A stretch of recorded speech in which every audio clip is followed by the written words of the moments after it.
Berawal dari ada informasi warga yang ditindaklanjuti dengan penyelidikan selama seminggu, tim gabungan BNNP Sumsel sama Bea Cukai Palembang akhirnya mengaman ke 2 kurir narkoba asal Aceh, masing-masing inisial H sama Y.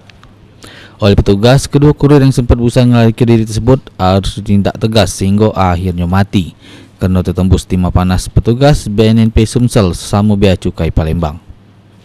Dari penangkapan yang dilakukan di Pelabuhan Tanjung Api-Api, petugas aman ke barang bukti 3 kg sabu sama 5.000 butir inek yang berasal dari Malaysia, lalu masuk ke Indonesia lewat Batam, terus bakal diedar ke di Palembang.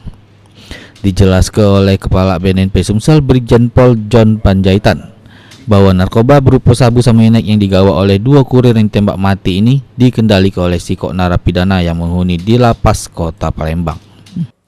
Akan dibawa ke suatu tempat dan ini dikendalikan dari lapas. Mudah-mudahan nanti di lapas dapat kita ungkap ini dan akan kita laksanakan penyidikan lebih lanjut.